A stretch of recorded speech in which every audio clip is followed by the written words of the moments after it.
na walang ginawa kundi kumurakot ng pera sa miyembro. May ikapuna, may love offering pa, may abuli pa ng Webes, may abuli pa ng anibersaryo, may abuli pa ng Santa Cena, may bayad pa ang binyag, may bayad ang kasal, may bayad ang lahat ng doktrina, may bayad. O hindi ba kawalang hiyaan yan? Magandang araw po sa inyong lahat, Sir JR po ng Usap-Usap University, and we are back. Balik na naman po tayo sa ating regular episode. Ang ating pong ginagawa sa UFA, tayo po ay nanonood ng mga religious discussions, mga preachings, mga Bible Expo. And for this episode is not an exception. Of course, ang atin pong demanded po talaga na preacher sa ating channel, si Brother Eli Soriano. We will be watching his video, and this is actually about the goal of his program. We have watched a lot of Bible expositions, ang dating daan episodes, mga Bible study ni Brother Eli. Pero I think this is yet our first time watching. Ano nga ba yung, kumbaga, layunin ng kanyang palabas? Dahil alam po natin na instead of MCGI or Church of God, mas popular pa rin po na tawag po sa kasamahan ni Brother Eli is Ang Dating Daan, which is technically pangalan po ng kanyang radio show yata at saka ng kanyang TV show. Ito nga po, Ang Dating Daan. Kaunting palala lang po, hindi po ako member ng MCGI at hindi rin po ako member ng kahit anumang relihiyon po natin pong binibigyan po ng reaction dito sa U3. Ang akin lang po is nagbibigay ng fair at saka objective, neutral, no, na reaction po sa mga palabas po na pinapanood po natin in real time. Kaya ibig sabihin, pwede akong sumang-ayon, pwede akong mag-disagree din sa mga sinasabi po ng ating preacher. Kaya sana po, wag po kayong magalit kung nag-disagree po ako dahil I'm just doing my job as a video reactor, mga ka-U3, okay? So if maliwanag na po yan, mga ka-U3, samahan niyo po ako. Let us watch this video together. Let's go! Sumayin niyo po ang kapayapaan ng Panginoon. Magandang araw po sa inyong lahat. Muli pong sa tulong ng Diyos ay meron tayong mabuting pagkakataon ngayong oras na ito upang ipagpatuloy ang ating Bible study on the air sa pamamagitan ng palatuntunang Ang Dating Daan. At malugod po kaming muli na nag-aanyaya sa inyo sa pagpapatuloy ng ating pagsasaliksik ng iba't ibang mga katuruang bibliko sa ating pagtugaygay sa mga palatuntunan at mga panuntunan ng tunay na pananampalataya na itinuturo ng banal na kasulatan. At gaya po ng inyong nalalaman ng ating pinag-aaralan ay ang iba't ibang mga paraan ng Diyos para makilala ang tunay na pananampalataya, ang tapat na mangangaral at ang mga mangangaral na nagsasamantala sa relihiyon na ginagawang kasangkapan ng relihiyon sa kanilang pagpapakasagana sa kanilang mga sarili. Subalit bago po natin ipagpatuloy ang ating layunin na tuklasin ng iba't ibang mga katiwalian sa iba't ibang pananampalataya sa ating panahon, minarapat po nating ipaglingkod sa inyo ngayon ng isang napakahalagang tema sa dahilang mayroon tayong mga kababayan at mayroon tayong mga nakakapakinig sa ating programa na nagkakamali ng akala sa ating layunin sa pagsasabi natin ng iba't ibang katiwalian sa pananampalataya. Yun daw po ay hindi Christian love. Hindi raw yun maggagawa ng unity among Christians, kundi ang magagawa raw ng ating ginagawa ay magkakaroon daw ng divisiveness among Christian believers. Na yun po ay paniniwala ko, assessment ng taong hindi nakakaunawa sa Biblia. Sapagkat kailanman po yung mga Kristiyano na talagang Kristiyano sa pagpapakilala ng Biblia, yung salita ng Diyos, pag binasa mo, it will not cause divisiveness among Christians. They will be further united. Lalo pa silang magkakaroon ng isang matatag na pagsasama-sama kung talaga silang mga Kristiyano. Pero yung hindi Kristiyano, hindi talaga po pwedeng makiisa dun sa panuntunan ng Kristo sa Biblia. Imposible. Kaya makinig sa amin, hindi makinig sa amin, pagka talagang meron silang grupo na panatiko na sila ron, ayaw na nilang umunawa ng Biblia, wala tayong magagawa, dun sila talaga. At yun ay katuparan lang po ng sinabi ni Kristo sa pamamagitan ng apostol na si Pablo dito sa 2 Korinto. Ibig kong basahin ng talata, mga kababayan. Sa 6 at 14, ganito ating mababasa. Huwag kayong makipamatok ng kabilan sa mga di nagsisisampalataya. Sapagkat anong pakikisama mayroon ang katwiran at ang kalikuan? O anong pakikisama mayroon ang kaliwanagan sa kadiliman? O anong pakikisama o pakikipagkasundo mayroon si Kristo kay Belial o Baal? O anong bahagi mayroon ang sumasampalataya sa di sumasampalataya? O anong pakikipagkaisa mayroon ng templo ng Diyos sa mga Diyos-Diyusan? Ito po yung mga tanong ng apostol na si Pablo sa kanyang pagkaunawa sa kabuuan ng katwiran ni Kristo. Ang wika niya, anong pakikisama mayroon ng wika ang katwiran at ang kalikuan? Anong pakikisama mayroon ang kaliwanagan sa kadiliman? Dito ipinakikita ang impossibility ng mag-merge yung liwanag at dilim, yung katwiran at saka yung kalikuan. Kaya hindi masama na kung ikaw ay mangangaral at magsasalita ng salita ng Diyos, ipakilala mo yung katwiran at ipakilala mo rin yung kalikuan. At para ang taong mahilig sa katwiran, yung katwiran ng kanilang matanggap. At yung talagang ayaw sa katwiran, o edi wag tayong makisama dun sa ayaw sa katwiran. Meron din namang utos ang Diyos na ganon, na huwag kang makikisama dun sa taong masasama, dun sa taong aayaw sa katwiran. Kaya hindi natin maiwasan yung divisiveness, yung mga pagkakahiwa-hiwalay ng grupo at ng mga damdamin, hindi naiiwasan yon. Dahil merong mga tao, mas gusto kung minsan yung mali kaysa sa tama. Mas gusto yung kadiliman kaysa sa liwanag. Pakinggan nyo, sa isang talata ng huwag isisi sa palatuntunang ito, ang pagkakaroon ng pagkakahiwa-hiwalay ng damdamin. At lalong huwag isisi sa Biblia, kung binabasa ng palatuntunang ito ang Biblia, na may nagkakahiwa-hiwalay ng damdamin. Hindi naiiwasan yon, mga kababayan.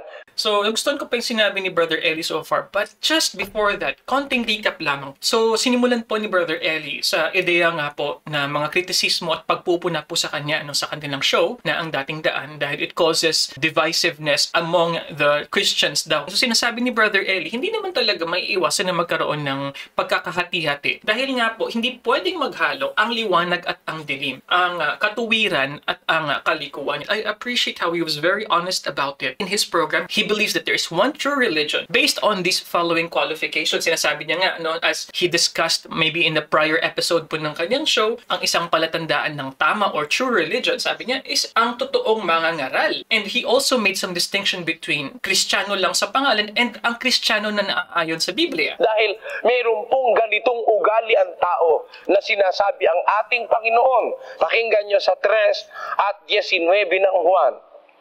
At ito ang kahatulan, na naparito ang ilaw sa sanglibutan, at inibig pa ng mga tao ang kadiliman kaysa ilaw, sapagkat masasama ang kanilang mga gawa. Sapagkat ang bawat isa na gumagawa ng masama ay napopuot sa ilaw, at hindi lumalapit sa ilaw, upang huwag masaway ang kanyang masamang mga gawa. Ano po ang sabi ng Biblia? Yun ang wikang kahatulan, ito ang sinasabi ni Kristo. Ito ang kahatulan na naparito ang ilaw sa sanlibutan. At inibig pa ng ibang mga tao yung kadiliman kaysa ilaw. Sapagkat masasama ang kanilang mga gawa.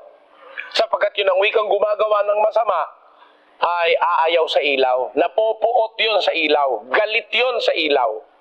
Galit yun sa salita ng Diyos. At hindi yun lumalapit sa ilaw dahil baka masaway ang kanilang mga gawa. Yan ang isang pruweba sa inyo, mga kababayan, na hindi nga magkakahiwalay ng damdamin. Meron tao ayaw sa ilaw. Meron tao gusto yung ilaw. O meron tao gusto sa dilim. Meron tao gusto sa liwanag. O di magkakahiwalay yun. Yung makadilim napupunta sa dilim. Yung makaliwanag mapupunta sa liwanag.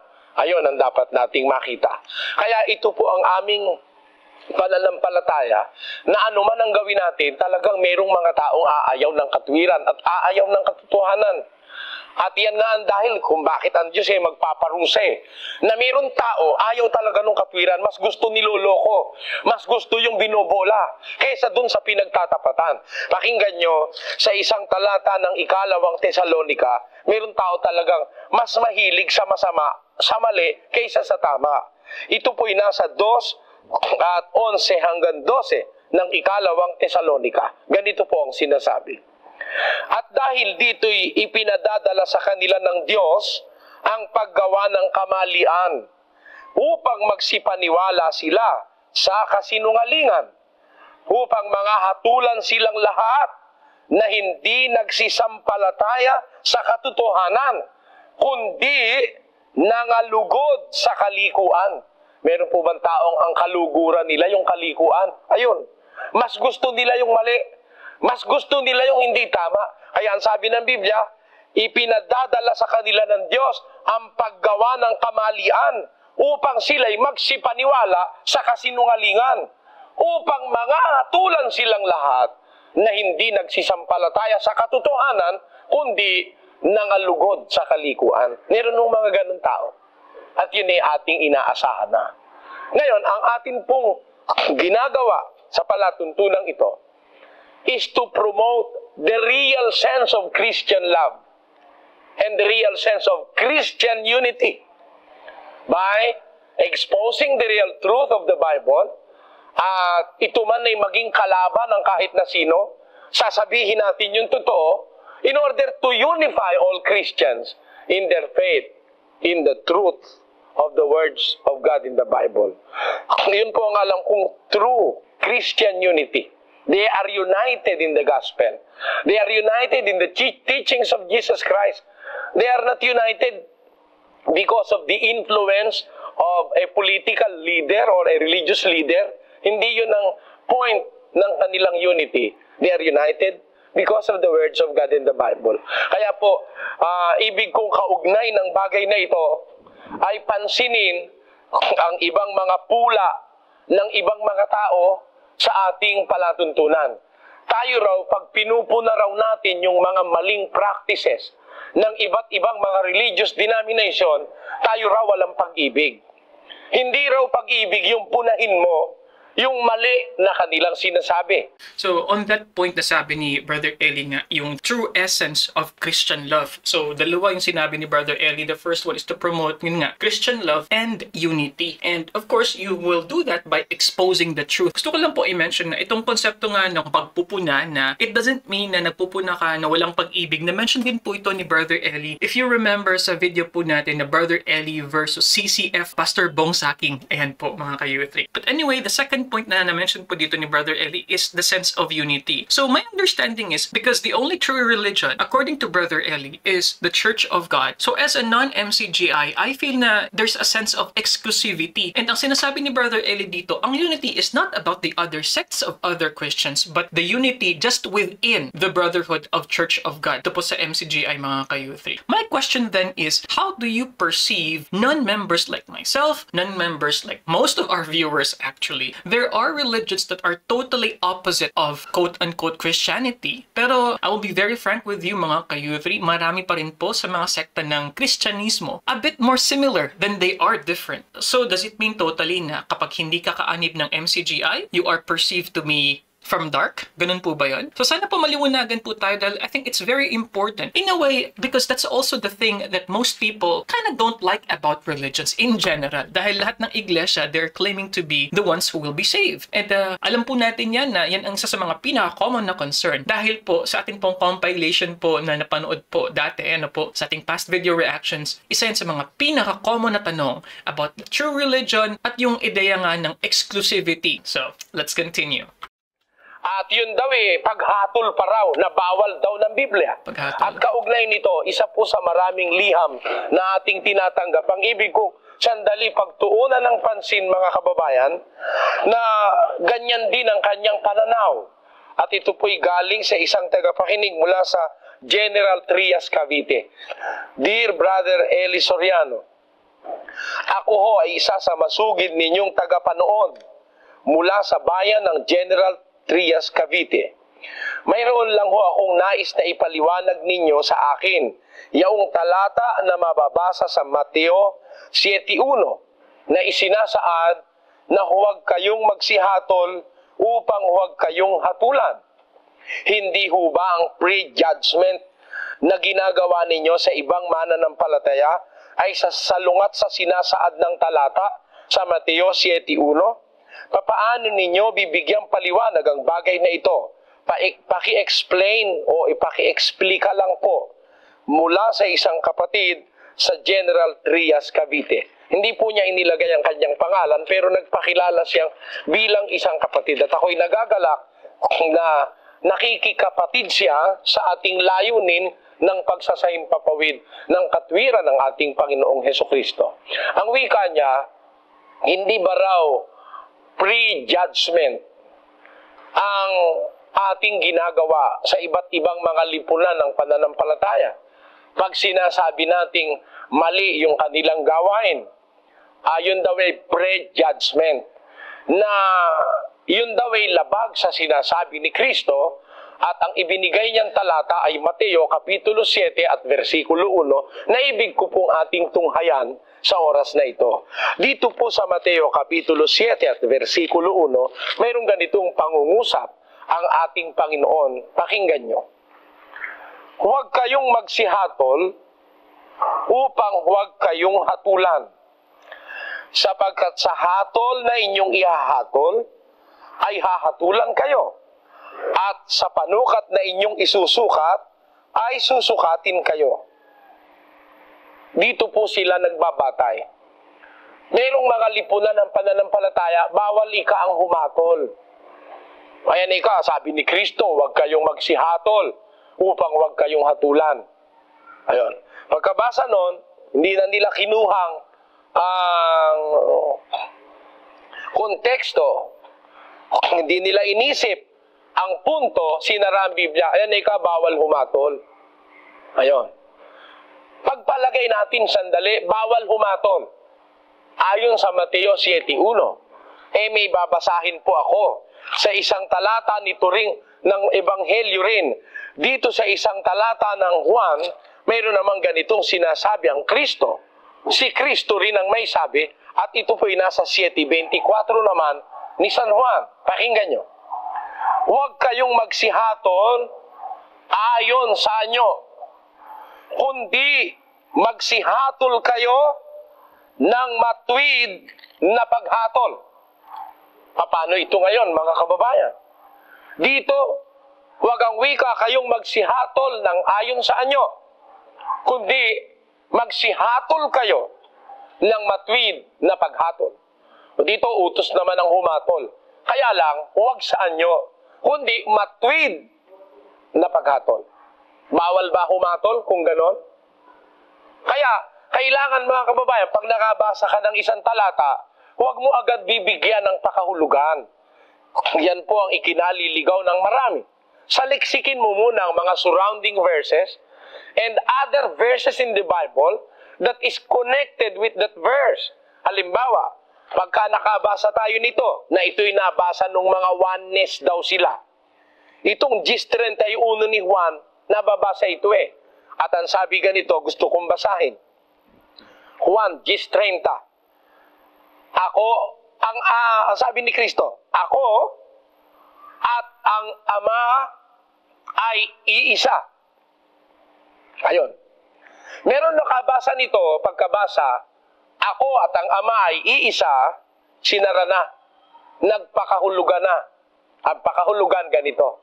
Kaya nga si Kristo siya rin ang Ama, siya rin yung pumanahog dito. Yung salitang siya rin, wala ho sa Biblia yon.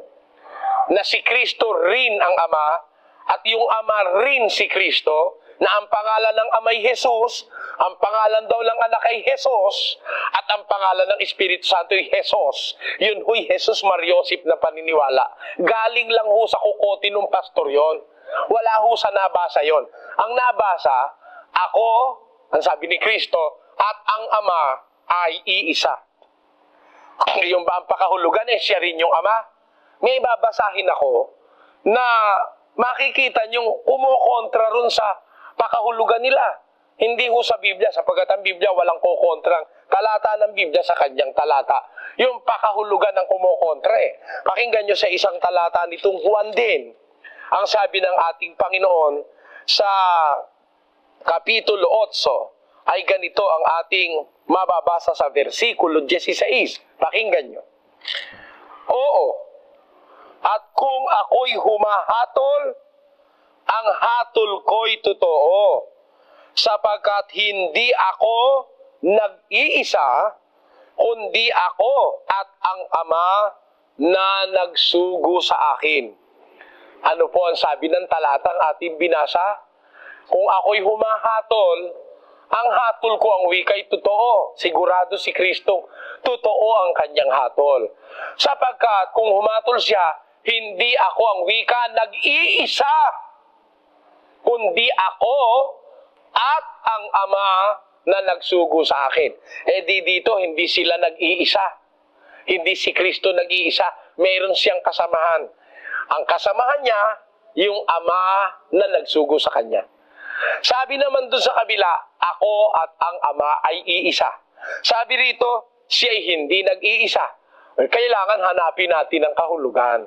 Hindi ko mo sinabi ni Kristo, ako at ang Ama ay iisa, siya na rin yung Ama. We were able to give reactions sa mga oneness din po na paniniwala. Ano po? So, you can check out our videos about that. May playlist din po tayo dyan. Yung ang Diyos nga po, ang Diyos Ama, at si Jesus ay isa daw sa mga paniniwala nga po ng oneness. Pero gusto ko lang kasing sabihin, sa ideya nga po ng pagiging isa o hindi man, kung sila ay talagang pareho lamang, what's the point of the distinction? Bakit kinakailangan pang magkaroon ng Ama, magkaroon ng Jesus, kung iisa naman din pala silang lahat? Kumbaga, in the Bible itself, bakit may distinction? But then again, the counterpoint would be, well, there's a good reason for that. You know, it's God, so God can do anything. So God can do a lot of things and He could split Himself, you know, something like that. Pero gusto ko din po i-mention yung sabi ni Brother Eli kanina. Pansinin niyo po, nung sinabi niya nga na yung patungkol sa ideya ng paghahatol, kung bawal ang paghatol, kung napansin niyo po, he used the word if. Tandaan po natin sa argument presentation po, kapag gumamit ka ng if, ito po ay tinatawag natin na conditional phrase. Katulad din po yan sa mga phrases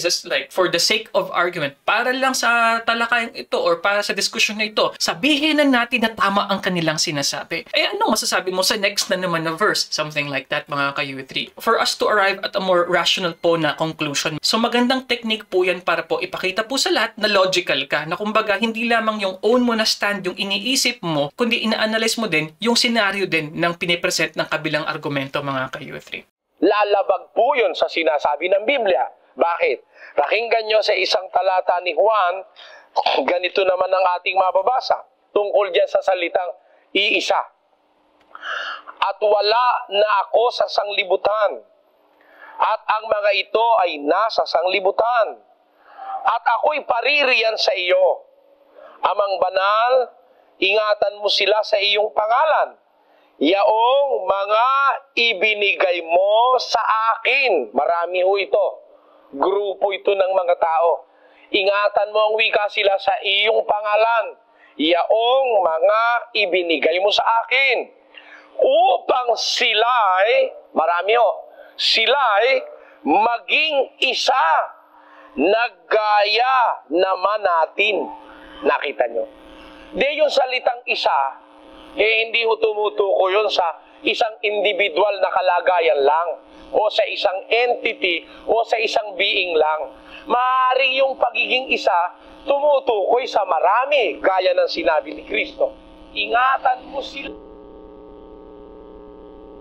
yaong mga ibinigay mo sa akin, upang sila'y maging isa. Bawa, ako. Nagkaisa-isa tayo. Ang tawag sa atin ng Diyos iisa tayo. Pero hindi kayo ako, hindi ako kayo. Ayun. Kaya maling-mali yung paniniwala nung sasabihin ng mga oneness na sinabi ni Kristo, ako at ang Ama ay iisa, si Kristo na yung Ama, Siya pa yung bumaba rito, siya pa yung nasa langit, siya pa rin yung kinakausap niya sa langit yung... Okay, so in short, Brother Eli is saying na magkaiba yung word na nagkakaisa kumpara sa iisa, di ba? So, separate po na idea yon. So, let's continue here. Kanyang sarili, pagka tumitingala siya, that is simply illogical. Nonsense. Yan po ang dapat nating makita. Kaya hindi ang kahulugan ng isa, siya rin. Iba yung isa kaysa sa siya rin. Bibigyan ko pa kayo ng isang halimbawa. Pakinggan nyo sa isang talata ni Mateo, ganito ang wika ng ating Panginoon. Sinabi niya, ito po'y 19:5 ni Mateo, dahil dito'y iiwan ng lalaki ang kanyang ama at ina at makikisama sa kanyang asawa at ang dalawa ay magiging isang laman. Kaya nga, hindi na sila dalawa, kundi isang laman. Ang pinapagsama nga ng Diyos ay huwag pagpapaghiwalayin ng tao. Nakita nyo ito, mga kababayan? Yung pala lalaki at babaeng pinagsama ng Diyos, hindi na isa. Hindi na dalawa, kundi isa. Isang laman. Yung pinagsama ng Diyos, huwag paghiwalayin ng tao. Hindi, isa lang sila. Hindi na ikadalawa, kundi isa eh. O huwag niyo sabihin niyo si Pedro, siya rin si Maria, at si Maria, siya rin si Pedro. Mag-asawa sila. Sa harap ng Diyos, ang tawag sa kanila isa. Pero bagaman sila iisa, iba si Maria, iba si Pedro. Sana nakuha niyo ang lohika ng bagay na yon, mga kababayan. Gaya rin naman ni Kristo at ang Ama ay iisa, hindi ibig sabihin siya rin yung Ama, siya pa rin yung anak. Otherwise, lalabas na maarte si Kristo. Bakit? Siya rin pala yun, tumitingala pa siya pagka kinakausap niya siya. Which is purely impertinent and illogical belief. Noong mga naniniwalang si Kristo rin ang Ama. Ako po naniniwala sa Biblia, si Kristo at ang Ama ay iisa. Yung lalaki at ang babae ay iisa. Yung mga Kristiyano ay iisa. Pero hindi silang lahat pare-pareho. Yan po ang dapat nating maintindihan. Gaya rin naman nung talatang ating pinagtutuunan ng pansin sa oras na ito. Nabasa natin sa Mateo, sabi nga naman ng ating Panginoon, huwag kayong magsihatol upang huwag kayong hatulan. Yun ang nakasulat sa Mateo 7:1. Doon pumarada na, huminto na yung bumabasa, nagpakahulugan, bawal ikaw humatol. Kaya kasi Soriano, puna ng puna, hatol lang hatol, wala ikang pag-ibig yan. Sabihin ng mga matik-matik at saka mga kuno ay born again. Ngayon, sabi dun sa ating nabasa sa kabila, huwag kayong magsihatol ng ayon sa inyo. Kundi, magsihatol kayo ng matuwid na paghatol. Sa makatwid dun sa kabila, pinahahatol nga tayo Kaya lang, matuwid na paghatol. Dito sinabi, huwag kayong magsihatol. Para bang kumukontra. Pero walang kontra, mga kababayan, kung ating uunawain. Basahin natin muli ang talata at ating alamin ang konteksto ng talata. Pakinggan nyo, huwag kayong magsihatol upang huwag kayong hatulan. Sapagkat sa hatol na inyong ihahatol, ay hahatulan kayo. At sa panukat na inyong isusukat, ay susukatin kayo. At bakit mo tinitingnan ng puwing na nasa mata ng iyong kapatid? Ngunit hindi mo pinapansin ang tahilan na nasa iyong sariling mata. O papaanong sasabihin mo sa iyong kapatid, pabayaan mong alisin ko ang puwing sa mata mo. At narito, ang tahilan sa iyong sariling mata. Ikaw na mapagpaimbabaw, alisin mo muna ang tahilan sa iyong sariling mata. At kung magkagayon, kung maalis na, ay makikita mong malinaw ang pag-aalis mo ng puwing sa mata ng iyong kapatid. Dito po maliwanag, mga kababayan, ng direktiba ni Kristo. Hindi naman pala talagang bawal humatol Kundi ang sabi ni Kristo, huwag kang humatol upang huwag ka rin namang hatulan. Papansinin niyo yung talata, huwag kang humatol, huwag kayong magsihatol, upang huwag kayong hatulan. Ayon. Kung ang judgment o ang hatol galing lang sa'yo, bawal yun eh. Bawal yung humatol kayo, sabi ni Kristo. Pero kung ang judgment galing sa Diyos, yung matuwid na paghatol, masama ba yun? Masama ba? Mag-isip po kayo. Halimbawa, sabi ko, ikaw, hindi ka maliligtas. Sabi ko lang, hindi ka maliligtas. Ay, natulang kita. Masama yon. Pero, halimbawa, sabi ko, ikaw hindi ka maliligtas dahil hindi ka sumusunod sa utos ng Diyos. Sabi ng Diyos, huwag kang mangangalunya. Ikaw, pastor ka pa naman, nangangalunya ka. Yung ba paghatol ko, tama o hindi? Kasi, sabi talaga ng Diyos huwag kang mangangalunya. Kung nangangalunya ka, hindi ka maliligtas. Hatol ko ba yon? Hindi ko hatol yon. Hatol ng Diyos yon. Binabasa ko lang sa Biblia. Naintindihan niyo mga kababayan? Pero kung halimbawa, wala naman akong basis sa salita ng Diyos. Sinabi ko na lang, basta hindi ka maliligtas. Yun ang paghatol na bawal ni Kristo. Hindi matuwid na paghatol yon. Pero ang sabi ni Kristo, humatol kayo ng matuwid na paghatol. Kaya hindi masamang humatol. Alin ang masamang paghatol? Yung hatol mong pansarili na walang base. Hindi matuwid na paghatol. Baseless. Even accusations, pagka baseless, masama yan. Malalibel ka niyan, ma-oral, magkakaroon ka ng kasong defamation. Pagka ikaw humahatol na baseless, wala kang pinagbabatayan. Pero pagka meron kang pinagbabatayan, hindi ka po pwedeng incriminate ng sino man. Pagka yung sinasabi mo, meron kang batayan. Lalong-lalo na pagdating sa Biblia. Ako lang nagtataka dun sa ibang mga tao, binabasa mo na sa Biblia, nagagalit pa. Masama bang ihatol natin yung hatol ng Diyos na matuwid na paghatol?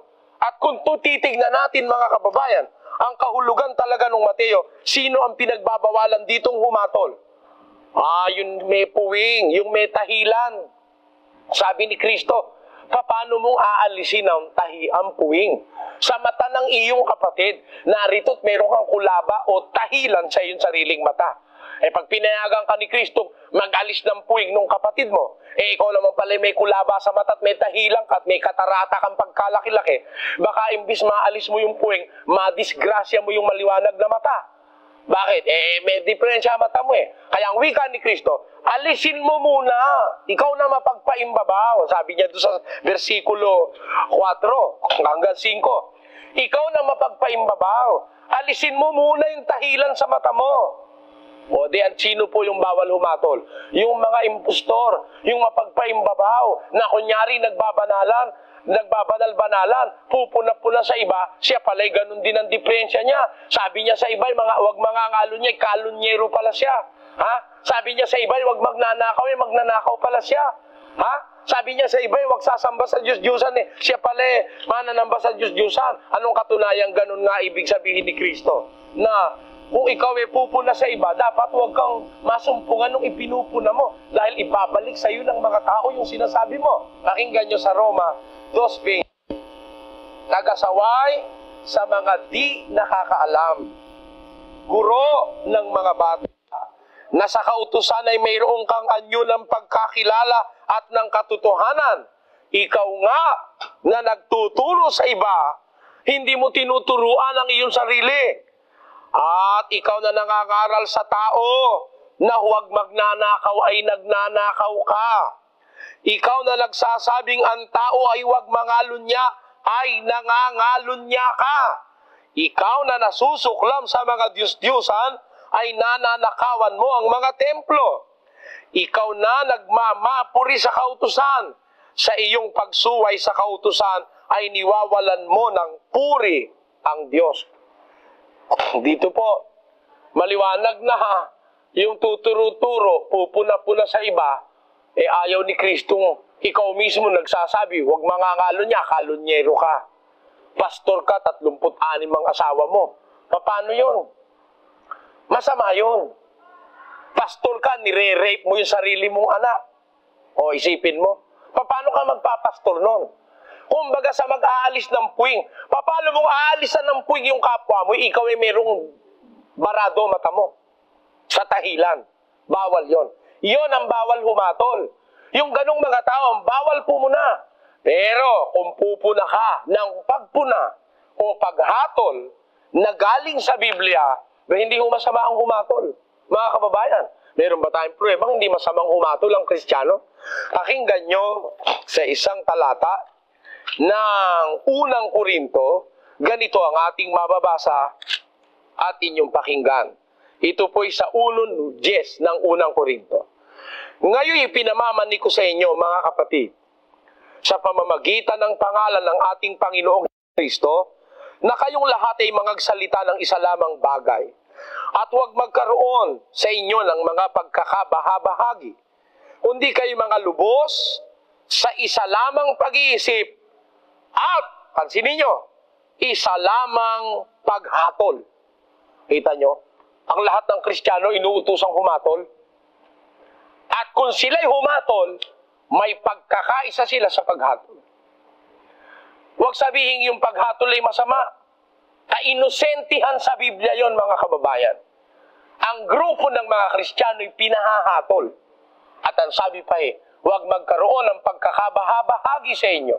Hindi kayo magkaroon ng isa lamang pag-iisip, isa lamang na paghatol. Meron pa ba tayong pruebang iba? Pakinggan nyo sa... Okay, before we continue there mga kayuti, I'm very curious about this dahil po ang pinabasehan po ni Brother Eli is the Filipino version, yung Tagalog nga po rito. Pero kung titinan po kasi natin yung word po na hatol, ano po ba yung konteksto po ng ibig sabihin nito? At least sa, for example, translation in English. Kasi ang hatol po kasi pwedeng decide. Ang hatol din kasi could also mean judgment. So, ang isang paghatol po ba, like yung sinabi ni Brother Eli, is it in judging someone? Or ang tinutukoy po doon na isang hatol ay isang desisyon. Desisyon sa pamumuhay, isang desisyon sa paniniwala, something like that. But anyway, gusto ko din pong sabihin dito dahil na-mention ni Brother Eli, actually yung kanina yung oral defamation yung gusto niyang sabihin. Sinasabi niya kasi na it has to be not baseless. Pero alam po natin yan na fast forward nga po sa nangyari, kay Brother Eli, he indeed faced libel cases, and it was affirmed by the Supreme Court. Ito po ay konsepto ng paninirang puri sa atin pong batas, human law, So makikita mo yung difference And I think that is where the problem is. Dahil sa paniniwalang Kristiyano, at least sa perspective ni Brother Eli, it is his duty to really point out ano ang problema sa ganitong sekta, sa ganitong mga grupo ng mga tao. But on the other hand, sa mata naman ng batas ng tao, lalong-lalo na po sa ating revised penal code, ito ay kinokonsidera na paninirang puri nga. Kaya nga it's considered as libelous kapag na-specify mo kung sinong particular na tao, kung sinong particular na grupo o circumstances identifiable, and it is perceived to be done with malice, in this particular instance, ang usual po na counter-argument po kasi dyan is it's either an exercise of the freedom of speech and expression or it's part of your religious speech or religious freedom, mga ka-U3. So in a way, hindi po naging compatible ang ating revised penal code sa paningin ko lang at sa sinusulong po ni Brother Eli rito. Unang Korinto pa rin, ito po ay nasa Kapitulo 6 at ang versikulo ay 5. 4 po natin umpisahan. Kung kayo nga'y mayroong usapin na mga bagay na nauukol sa buhay na ito, ilalagay ba ninyo upang magsihatol ang mga taong walang halaga sa iglesia? Sinasabi ko ito upang manghiya kayo. Di ata't wala baga sa inyo na isa mang marunong na makapagpapayo sa kanyang mga kapatid? Kundi ang kapatid ay nakikipag-usapin laban sa kapatid, at ito'y sa harapan ng hindi nagsisampalataya. Ngayon nga, tunay na isang pagkukulang sa inyo ang kayo-kayo magkaroon ng mga usapin. Bakit hindi bagkus ninyong tiisin ang kalikuan? Bakit hindi bagkus kayo'y padaya? Ano kaya nasabi? Kaya nga, hindi ba ganinyo nalalaman na ating hahatulan ng mga anghel? Gaano pa kaya ang mga bagay na nauukol sa buhay na ito? Tuloy, sa 2. O hindi ba ganinyo nalalaman ang mga banal ay magsisihatol sa sanglibutan? At kung ang sanlibutan ay hahatulan ninyo, hindi kaya baga dapat magsihatol kayo sa mga bagay na pinakamaliit? Di baga kayo dapat magsihatol, ang wika ni Pablo, sa mga bagay na pinakamaliit? Kaya ang Kristiyano may tungkuling humatol. Ano yung paghatol? Yung judgment. Pagdetermine kung mali o tama ang isang bagay. To discern whether a thing is right or wrong. And that is judging that thing, whether it is right or wrong. And that is judgment. And that is not prohibited by Christ among Christians. In fact, one of the primary functions of a Christian is to know how to judge well, how to judge fairly, how to judge in accordance with the Word of God in the Bible. Kaya po kami naniniwala, yung sabi ng iba, bawal humatol, yun ho, kaalaman ng inosente yun. Mali yun. O ngayon, kung pinupuna natin yung mga maling gawain ng mga relihiyon, hinahatulan ba natin sila? No. Pumupuna nga tayo para wag silang mahatulan ng Diyos. Kasi meron darating na judgment. Pag hindi sila umalis sa mali, masasama sila sa last judgment. Kaya natin pinupuna, we condemn not the person, we condemn their mistakes. We condemn their wrong doctrines. Hinahatulan natin yung kanilang maling aral. Hinahatulan at kinukundina natin yung kanilang maling gawain. Pero yung tao, hindi natin kinukundina. Kaya nga natin sila pinupuna.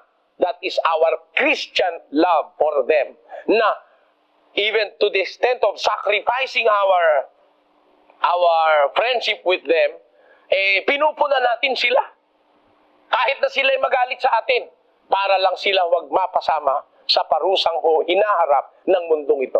Kaya wag niyong sabihin, lalo na yung mga matik-matik dyan, at saka lalo na yung mga alagad dyan ang nagpapatakbo ng media na sasabihin, ito raw programang ito'y humahatol. Hindi. Pag sinabi ko, mga kababayan, yung mga ngaral na nagpapayaman sa relihiyon, yun hindi sa Diyos, hindi paghatol yon, salita ng Biblia yon. O, pakinggan nyo. Hindi ba totoong hindi naman sa Diyos ito? Dito sa isang talata, maninipis yata kayong manipis sa balat ng sibuyas, makakapal naman ang pagmumukha nitong ibang mga mangangaral. Eto, di ba totoo? Pag ang mangangaral ginamit ang relihiyon na kasangkapan sa pagpapayaman, yung mangangaral na sa demonyo? O, pakinggan nyo. Sa isang talata. Pag hindi totoo ito, huwag nyo na kaming pag-broadcastin. Pero pag totoo ito, pag-broadcastin nyo kami. Bakit? Panggigipit kay Kristo at sa kanyang aral ang ginagawa ng iba na ayaw mababasa ito dahil tinatamaan yung kawalanghyan nila. Pakinggan nyo. Pagtataltalan ng mga taong masasama ang pag-iisip at salat sa katotohanan na nagsisipag-akala na ang kabanalan ay paraan ng pakinabang. Meron o bang mga ganun tao? Na ang akala sa kabanalan o paglilingkod sa Diyos ay paraan ng pakinabang. Paraan para yumaman. Paraan para makaraos ang kanilang tiyan. Meron bang ganun? Basa, pakinggan nyo. O, ba't kayo masasaktan? Kung hindi ganito pastor nyo, ba't hindi nyo ipapasa ito sa review? Basahin nyo ito. Kung hindi ganito pastor nyo. O, di ba? O, ito yung ibang pastor. Pakinggan nyo. Sapagkat ang mga gayon ay hindi nagsisipaglingkod sa Kristong Panginoon, kundi sa kanilang sariling tiyan. Nakita nyo? O baka kayo dyan, yung tiyan nyo rin ang pinaglilingkuran nyo. Mga pastor ng demonyo ang naglilingkod sa kanilang sariling tiyan. Hindi kay Kristong Panginoon, kundi sa kanilang sariling mga tiyan. At sa pamamagitan ng kanilang mabuting pananalita at maiinam na mga talumpati ay dinadaya ang mga puso ng mga walang malay. O, di manluloko yan? Mandaraya yan? O anong pinaglilingkuran? Ang Diyos ba? Yung tiyan. Nag-aakala sila ang wika ni Pablo na ang kabanalan ay paraan ng pakinabang. O hindi ba kahalay-halay ang mga walang hiyang pastor na ganyan? Na ginagamit ang relihiyon, ang salita ng Diyos, para kumuha ng katakot-takot na pera sa miyembro, dinadaya yung mga walang malay. Bakit to? Tinanin nyo kung di pandaraya yan. Hindi ba totoo? Kumukuha sila ng ikapo. Kumukuha ng ikapo.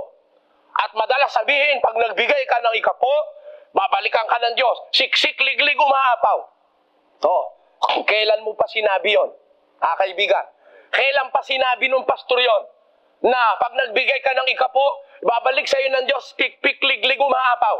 Ngayon, yung isang pastor na kumukuha ng ikapo, tuwing magsasalita, may ikapon sinasabi. Siyam na taon na sa broadcast sa TV. Siyam na taon na. Nag-anibersaryo na nga eh. Siyam na taon na nagbibigay ng ikapo yung miyembro. Pikpik, liglig at umaapaw daw ay ibibigay ng Diyos. Bakit hanggang ngayon wala kayong upuan? Ha?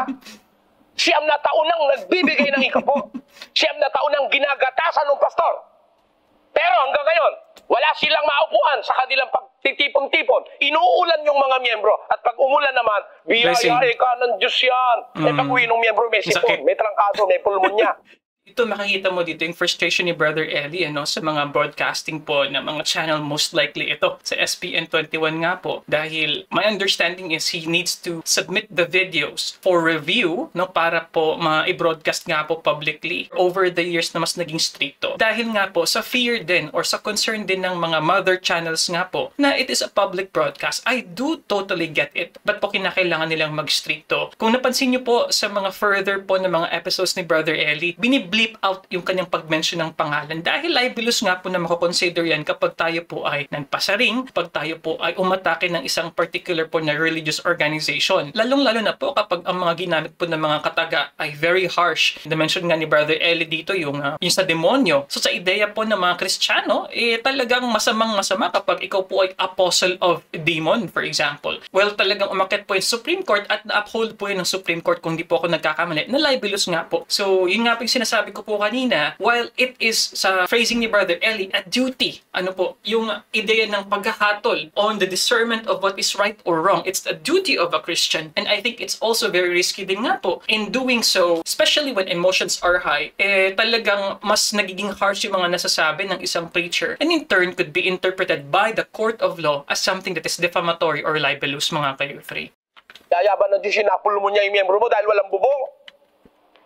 At bakit walang bubong? Kung totoo yung sinasabi mo, pag nagbigay ng ikapo, siksik, liglig, umaapaw ang ibibigay na ganti ng Diyos.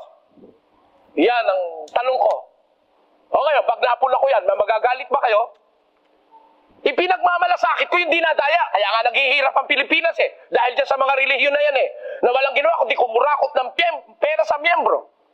May ikapuna, may love offering pa, may abuli pa ng Webes, may abuli pa ng anibersaryo, may abuli pa ng Santa Cena, may bayad pa ang binyag, may bayad ang kasal, may bayad ang lahat ng doktrina, may bayad.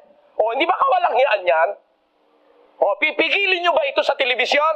Pipigilin nyo ba ito?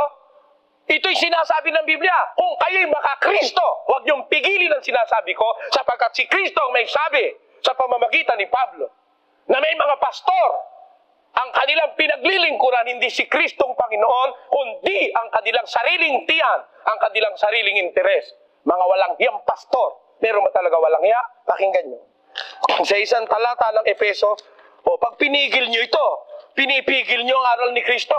Sa Efeso 4, ito, tingnan ninyo ang kawalang hiyaan ng mga pastor na ginagawang kasangkapan ng relihiyon para sa kanilang ikaluluwalhati. Ito po, o kayo man ang magbasa, kung tapat lang kayo sa inyong sarili at sa Diyos, babasahin nyo rin ito. Alin ito? Basa. Na sa kadiliman ng kanilang pag-iisip ay nangahiwalay sa buhay ng Diyos dahil sa kahangalang nasa kanila, dahil sa pagmamatigas ng kanilang puso, na sila sa di pagkaramdam ng kahihiyan ay napahikayat sa kalibugan upang kalakalin ang lahat ng karumihan ng buong kasakiman. Hindi ba totoo may presidential decree na basahin ang Biblia? Meron pang itinakda ang presidente ng Pilipinas na Bible Week sometime in November. Hindi ko nakakalimutan. Bible Week, babasahin ng Biblia. Kayo kung magbasa ng Biblia, pinipili nyo lang yung binabasa nyo Ako hindi. Lahat binabasa ko sa Biblia. Kahit sino pa ang tamaan, sabi sa Biblia, sila sa di pagkaramdam ng kahihiyan na pahikayat sa kalibugan upang kalakalin ang lahat ng kasakiman ng buong karumihan ng buong kasakiman. Di mangangalaka lang yung mga yan. Ginagawang negosyo. Alam nyo ang negosyo? Salita ng Diyos, relihiyon. Ang miyembro nininegosyo. Kinakasangkapan yung miyembro para kumita ng pera. Di ba? Di ba totoo mga kababayan? Yung miyembro pinakakalat sa daan. Pinangungulekta ng mga pera ron sa mga palengke. Kahit sino tinatapatan ng kanilang supot. Sasabihin, sa Panginoon daw, saan kay kanilang sila gumagamit. Pakinggan, isipin nyo. Di ba yan pandaraya sa kapwa? Pakinggan nyo. Ito Nakasulat yan, ginagamit na kasangkapan ng pastor, yung miyembro niya, para siya yumaman at magpakarami ng pera. Ito. At sa kasakiman, sa mga pakunwaring salita, ay ipangangalakal kayo. Nakita nyo mga kababayan? Sino ipangangalakal? Bukod sa salita ng Diyos, pati miyembro ipinangangalakal din. Sa kasakiman, sa pakunwaring salita, ipangangalakal kayo. Ikaw mismong miyembro ipangangalakal. Gagamitin kang kapital para manghingi ka ng pera sa mga daan at supermarket. Gagamitin kang kapital para humingi ng suporta sa politiko. O, di ba? Ang ipinangangako'y ang miyembro para kumuha ng simpatya ng politiko. Yan ang katuparan ng sinasabi ni San Pedro na sa kasakiman ng pakunwaring salita, ipangangalakal kayo, miyembro. O kasama ka ng nanonood ngayong nagagalit sa akin. Ha? Ipinangangalakal ka ng pastor mo. Ginagawa kang kasangkapan para lumakas ang impluensya niya, para lumakas ang kanyang kapit, para siya makapagdikta sa gusto niyang diktahan. Yan ang diferensya. Ngayon, pag pinupuna natin ito, mga kababayan, sabi nila, wala raw tayong pag-ibig. Siguro hindi nila alam ang kahulugan ng pag-ibig. Maraming klase ng pag-ibig, mga kababayan. May pag-ibig sa salapi, ugat ng lahat ng kasamaan. Unang Timoteo sa 6:10, yan po nakasulat. May pag-ibig nung number 2, doon sa asawa na hindi naman niya sariling asawa. Nanghihiram lang siya. Bawal na pag-ibig, laging nakakubli. Pag-ibig ba yun o hindi? Pag-ibig din. Nakakubli nga lang. Baliw na pagmamahalan, wala nang pag-asa at karapatan. Ayun. Hindi ako may gawa niyan, ha? Kinanta ko lang. Merong pag-ibig nung number 2 doon sa asawa ng may asawa na nakikisosyo sa roon. Oh, may pag-ibig ng manok sa feeds. Ayun, di ba? May pag-ibig ng anak sa magulang. Manok sa feeds. May pag-ibig ng magulang sa anak. Hindi pwede yung pag-ibig sa asawa gamitin sa anak. Masama ang mangyayari. Iba ang pag-ibig sa anak, iba ang pag-ibig sa asawa. Kung ang pag-uusap ay pag-ibig sa kababayan, pag-ibig sa kapwa-tao, para maligtas, anong klaseng pag-ibig yon? Pakinggan nyo, sa isang talata, sasabihin, wala raw akong pag-ibig, kung magsalita raw ako, mabigat, wala raw pag-ibig. Ano ba ang sabi ng Biblia dun sa pag-ibig?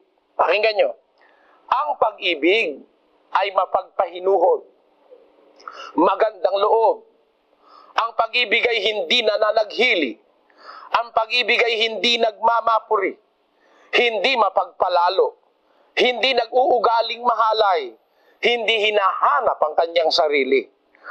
Ang pag-ibig ay hindi nayayamot, hindi inaalumana ang masama, hindi nakikigalak sa kalikuan.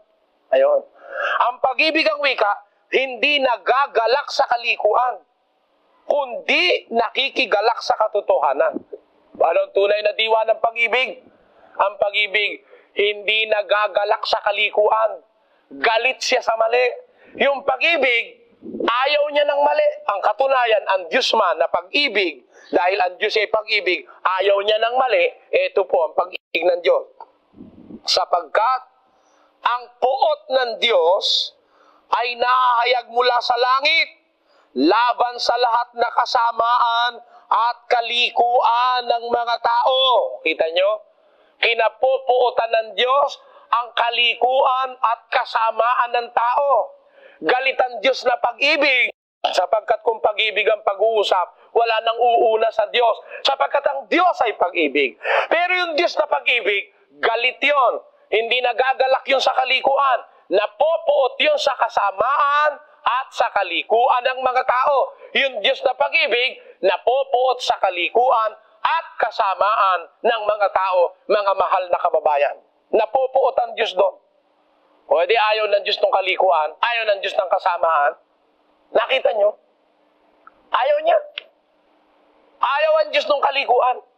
Pero pag-ibig siya. O kung ayaw niya ng kalikuan, mamarapatin niya ba yung kalikuan? Pupurihin niya ba yon? Na mali na ang ginagawa mo, sasabihin ng Diyos sa'yo, okay lang yan. O kaya, hindi nakikibo ang Diyos, mali ang ginagawa mo, hindi na ako kikibo dahil pag-ibig ako eh. Ganun ba? Hindi ganon. Ang Diyos kumikibo. Pinagwiwikaan niya pag mali. O pakinggan nyo, sa isang talata ng Ebreo, ganito ang klase ng pag-ibig ng Diyos, na dalisay na pag-ibig, na pagkamali, pinagwiwikaan niya. Sa Kapitulo 12 at versikulo 3. Sapagkat dili-dilihin ninyo yaong nagtiis ng gayong pagsalangsang ng mga makasalanan laban sa kanyang sarili, upang kayo huwag magsihina na manglupaypay sa inyong mga kaluluwa. Hindi pa ba kayo nakikipaglaban? Hindi pa kayo nakikipaglaban hanggang sa mabubo ang dugo, na nakikipag-away laban sa kasalanan, at inyong nilimot ang iniaral na ipinakikipagtalo sa inyong tulad sa mga anak. Anak ko, huwag mong waling bahala ang parusa ng Panginoon, o manglupaypay man kung ikaw ay pinagwiwikaan niya, sapagkat pinarurusahan ng Panginoon ang kanyang iniibig at hinahampas ang bawat tinatanggap na anak. Ano po ang sabi ni San Pablo? Huwag mo ang wikang waling bahala ang parusa ng Panginoon, o manglupaypay man kung ikaw ay pinagwiwikaan niya. Kita mo, pinagsasabihan ng Diyos yung kanyang iniibig. Sapagkat ang wika ni Pablo, pinarurusahan ng Diyos ng Panginoon ang kanyang iniibig at hinahampas ang bawat tinatanggap niyang anak. Kaya po kami, ang nararamdaman ko sa kapwa ko tao, pag-ibig. Pag-ibig na banal na galing sa Diyos. Yung hindi ako nakikipagkaibigan, na para lang huwag kang magalit sa akin, magkaibigan tayo, kahit mali na yung ginagawa mo, hindi pa ako kikibo. Napopuot ang Diyos sa kasamaan at kalikuan ng tao. Hindi ang Diyos napopuot sa tao. Napopuot siya sa kasamaan at kalikuan ng tao. Hindi yung tao ang kinapopuotan niya. Ano ibig ko sabihin? Kung sabihin ko ba, yung mga mangangaral na nagpapabayad sa kasal, mga hindi sa Diyos yan, galit ba ako dun sa mga tao? No. Naaawa nga ako dun sa magpapakasali, pagbabayarin pa. Mahal ko nga yung tao na yon na inililigaw na yung nagbabayad pa. Mahal ko rin yung mangangaral na baka sakaling matauhan. Tutal, marami na rin lang silang pira. Huwag na silang magpabayad sa kasal at saka sa binyag. Di ba? Tutal, hindi nyo na kayang ubusin yung pera at nakapalasyo na kayo. Di, huwag nyo nang kurakutan pa yung mga squatter. Na pati ba naman yung mga squatter, hinihingan nyo pa ng ikapo eh. Wala namang kita yun. Oh. Pinupersa nyo pa yung mag-love offering. Ha? Dapat yung mga squatter na may sakit, siya pa nga ang bigyan ng pastor. Aba, itong mga pastor na ito, napakatataka, walang kabusugan. Bakit? Eh, karai-rain na niyang pera, nakapalasyo na siya. Meron na siya sariling eroplano. Ha? Meron na siya sariling vapor. Baka hindi lang vapor, baka barko pa. Ha? Meron na siyang lahat ng bagay at hindi niya na kayang ubusin pati nung kanyang kaapu-apuhan. Eh, pati ba naman ito squatter na imbis tulungan, eh, sila pa rin ang nag-aabuloy. O, yan ang dapat nating maintindihan, mga kababayan. Kaya, kung halimbawa, sabihin ko yon, galit ba ako dun sa tao? No. Baka sakaling magising sila. Total, mga bilyonaryo na sila. Mga milyonaryo na yung mga pastor. Baka magising. O, di, nakatulong ako sa mahihirap, na huwag na silang pahirapan ng kanilang mga pastor at huwag na silang lukohin na paasahing bubuksan ika ng Diyos ang langit, maghuhulog ng pagpapala, wala kang paglalagyan, siksik, liglig at umaapaw. Asa naman ang asa yung tao. Wala na siyang pera, bibigay pa niya kasi umaasa siya na sa paggawa niya noon, gagantihin siya ng Diyos ng literal, siksik, liglig at umaapaw, material na mga bagay na sasagana siya. Kaya sa pag-asa niya sumagana, nagsusugal siya sa relihiyon para lang siyang tumataya sa wedding. Para lang siyang tumataya sa wedding. Na sa pag-asang makatama siya, nahuhut-hut siya araw-araw, taya siya ng taya. Ganon din naman ang kalagayan nitong mga nagre-relihiyon na pinaasa ng maling pag-asa ng mga pastor na pagbigay daw ng ikapo, bibigyan ng Diyos ng pagpapala, siksik, liglig, umaapaw.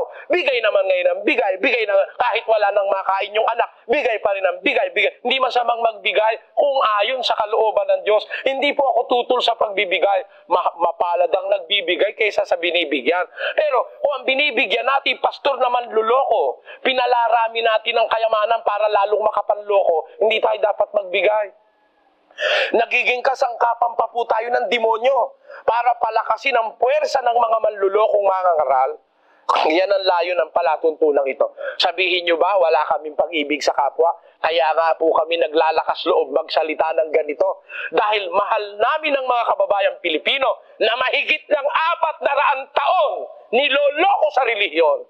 Pinagkakakwartahan, ginagawang palabigasan at gatasan ng mga mangangaral na ang ginawang opisyo at hanap buhay ay ang relihiyon.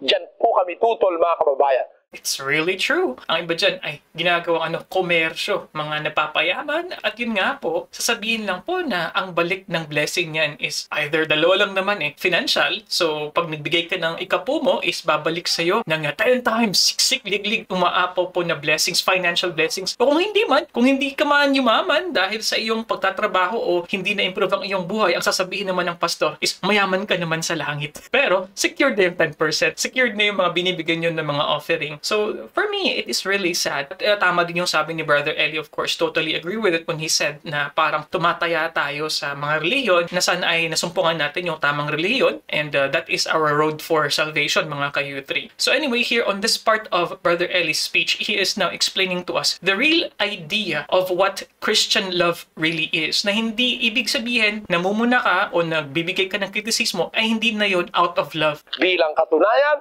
ganito ang daing ng apostol na si San Pablo. Pakinggan nyo sa isang talata ng 2 Korinto 2:17. Sapagkat hindi kami gaya ng karamihan na kinakalakal ang salita ng Diyos. Maraming nakita si Pablo noong pang kanyang panahon. Kinakalakal ang salita ng Diyos. Ginagawang negosyo ang salita ng Diyos. Para kumita, magkamal ng kayamanan, ang mga mangangaral na ito, pati salita ng Diyos, kinakalakal nila. O ngayon, kung noong panahon ni Pablo, marami ang nakita niya na nangangalakal ng salita ng Diyos, sabi niya, hindi kami gaya ng karamihan, kinakalakal nila ang salita ng Diyos. Ngayon, mas marami po akong nakikita ngayon na mangangalakal ng salita ng Diyos. Hindi lang ang salita ng Diyos ang kinakalakal, pati yung kanilang miyembro. Sabi ni San Pedro, sa kasakiman, sa pakunwaring salita, ipangangalakal kayo.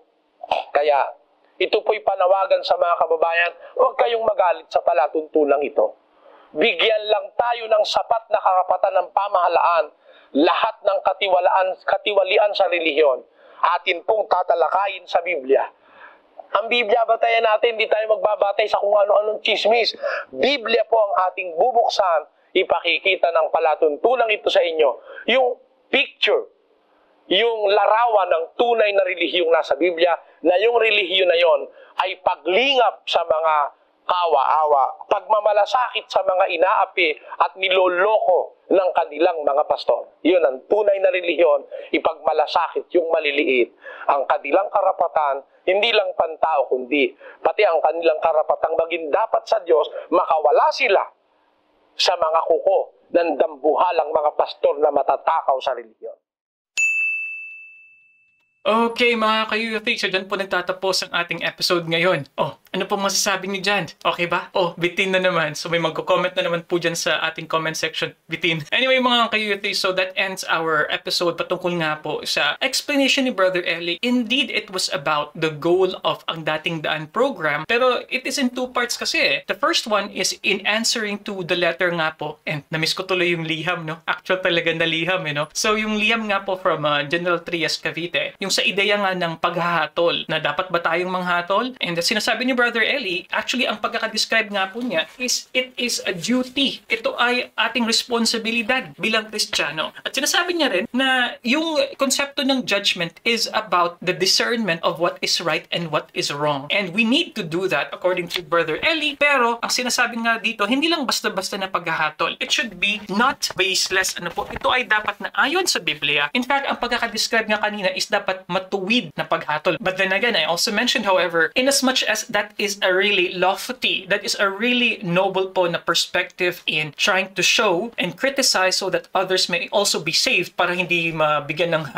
kahatulan ng Diyos. Pero po kasi, in doing so, especially sa style ni Brother Eli na very bombastic, very aggressive, is hindi po maiiwasan na talaga po masasaktan at masasaktan yung mga nakikinig, lalong-lalo na po from different sects or different religions. I was also able to mention na yung mga pag-uphold po ng Supreme Court ng libel case ni Brother Eli laban kay Almeda, laban din po kung di po ako nagkakamali sa Iglesia ni Cristo, sabihin na natin na walang politikang nangyayari, sabihin na natin na it was not influenced by powerful religions na kaaway ni Brother Eli. Okay, let's put it at that. But it really shows to us the difference of what a human law is according sa ating revised penal code, yung ating konsepto nga ng pag-criticize at quote-unquote paghahatol o pagpupuna, kumpara sa sinasabi ni Brother Eli na paraan ng pamumuna na it is Christian love. So medyo hindi po compatible yun mga ka-youth. Sa ating batas po kasi, pag masyado kang specific, you name these particular people and then with harsh words that you may use or offensive words, this could easily be understood as not an expression of religious freedom or religious speech mga ka-youth, but it is now considered as defamatory or libelous. Pero kayo mga ka-youth, what can you say about this? I always ask you, dahil importante po sa akin ang inyo pong mga mensahe, ang inyo pong pagpapaliwanag. At tandaan niyo po, marami po sa mga viewers natin, liban po sa pakikinig kay Brother Eli at syempre paminsan sa aking mga insight, is binabasa din po ang comment section and they try to understand which is which kumbaga. So, if you like these kinds of episodes mga ka-youth, you know what to do. Kung ikaw po ay baguhan, newcomer, click niyo po yung subscribe. You can also watch this video here and you can also click this playlist over here. At na-miss ko po kayong lahat. Maraming salamat po sa iyong suporta. I'll see you in our next episode. Peace! Bye-bye!